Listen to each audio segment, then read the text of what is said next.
Bienvenue dans le vestiaire avec Nicolas Saint-Pierre. On va rejoindre tout de suite, sans plus tarder, Pierre Groulx, l'entraîneur des Gardiennes avec la charge.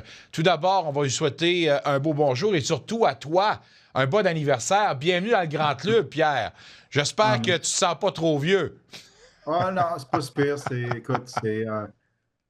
C'est une journée comme une autre. C'est juste le chiffre change. C'est le 50 qui approche, mais c'est correct. Mais l'important, tu as été capable de célébrer ça en famille, puis ça, c'est le plus important. Exactement. Non, écoute, on a célébré avant de partir, puis ici, les joueurs m'ont fait certain de me dire que j'avais 50 ans lundi soir. Alors, je te lève mon verre virtuel et je te dis santé, mon cher ami. En vous rappelant, mesdames, messieurs, que cette portion d'émission vous est présentée par le restaurant Chances Are, 2 adresses pour mieux vous servir sur Woodruff et également sur le chemin Montréal.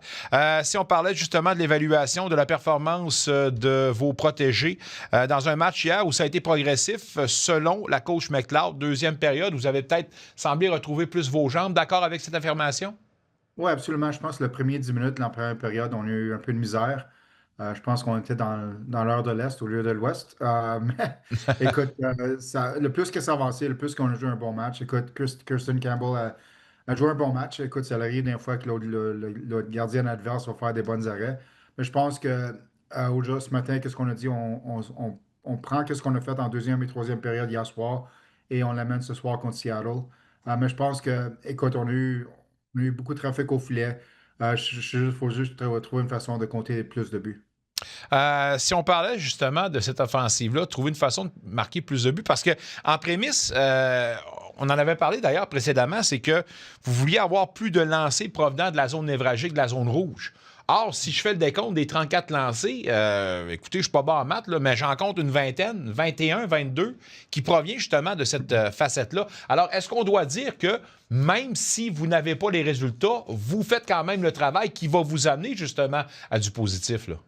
Oui, non, tu as amplement raison. Écoute, on était dans sa phase, vraiment, qu'on peut dire. On était en avant d'elle.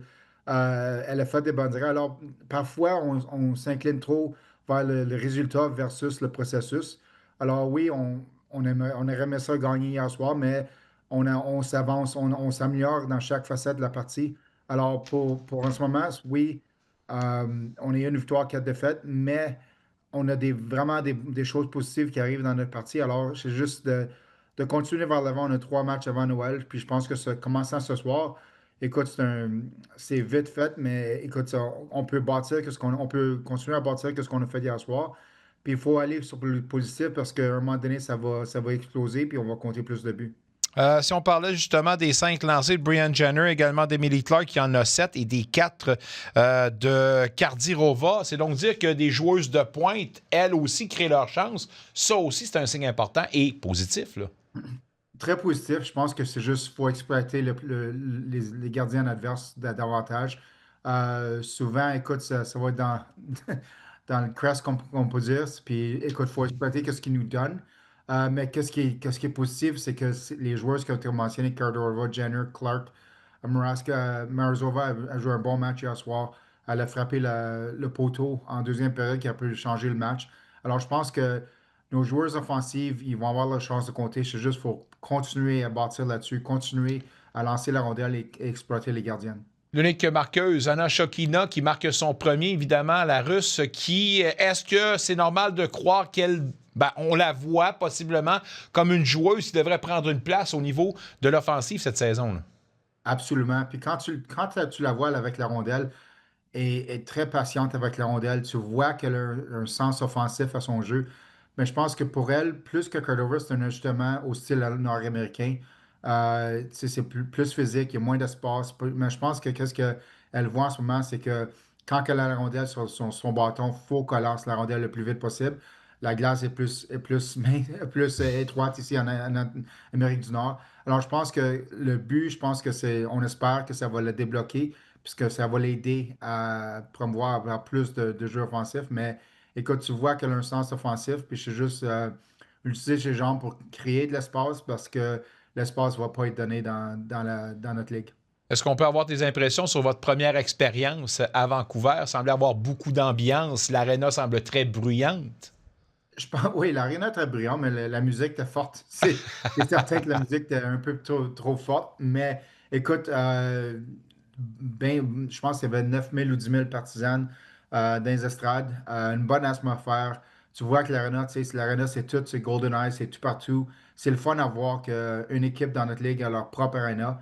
Ils ont fait vraiment un bon travail de faire des rénovations à l'aréna pour l'améliorer. Je pense que ça va être un très bon marché. Puis on a hâte de voir ce soir à Seattle où est-ce que les Kraken jouent. Mais je pense que voir les partisans ce soir. Une équipe de la LPHF qui a son propre aréna. Quel beau concept. Wink, wink, Ottawa. Wink, wink. Puis en plus, tu dis qu'ils remplissent un 9-10 000. Tabarnouche, c'est drôle pareil. Ça serait des dimensions qu'on cherche ici. Y a-tu quelqu'un quelque part à la mairie qui écoute? Hello, hello. J'espère qu'il y a quelqu'un. Gwyneth Phillips termine une soirée avec un pourcentage de 931. Là, encore une fois, on peut dire qu'elle a été solide pour vous autres, là.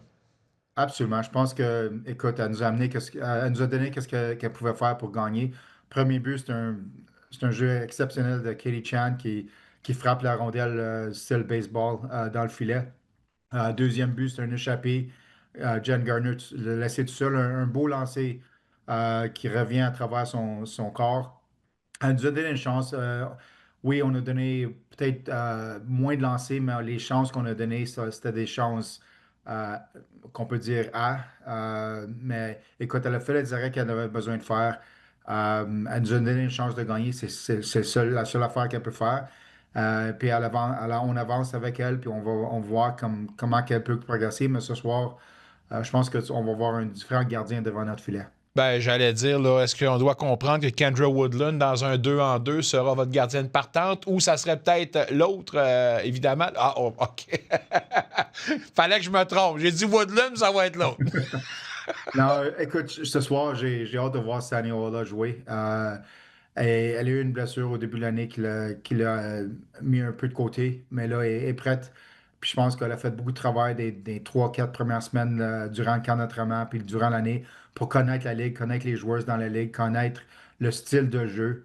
Puis je pense qu'on a hâte de voir ce soir ce que Sané peut faire pour nous autres. Ben, justement, qu'est-ce qu'on doit observer de votre deuxième gardienne dans cette technique-là? Une gardienne très athlétique, un mouvement latéraux exceptionnel, un gardien qui va jouer la rondelle de bonne façon en arrière du filet pour aider nos défenseuses. Mais je pense que ce que je voulais voir, c'est une gardienne qui a une bonne lecture de jeu, mais son athlétisme latéral est exceptionnel. Une fois qu'elle se met en arrière de la rondelle, pour contrôler ses rebonds, elle va nous aider parce que les rebonds qui vont lui échapper, elle va se rendre de côté en côté. Mais je pense qu'une gardienne de bon gabarit, qui a une bonne lecture de jeu, qui était exceptionnelle latéralement. Je ne sais pas si c'est juste mon impression, mais je t'avais parlé de l'agressivité que je retrouvais dans la Ligue cette année, mais je dis que le style de la charge, commencez-vous à être un club physique, vous autres? Le style de la charge commence-t-il à être impact? Oui, absolument. Hier, surtout en deuxième puis troisième, notre échec avant nous a aidé à avoir du temps offensif dans leur zone. Puis c'est ça qu'on doit faire. Écoute, on est une équipe qui va travailler pour nos buts, va travailler dans la zone offensive, mais il faut enlever l'espace à nos adversaires. Puis notre jeu physique, puis ça commence évidemment avec notre quatrième ligne de Hemp, Vasco et Woznovic qui n'étaient pas là hier soir. House était là, mais c'est les joueurs de notre quatrième trio qui nous aident à promouvoir notre jeu offensif. Puis notre brigade défensive aussi en avant de notre filet va nous aider à avoir un jeu plus physique.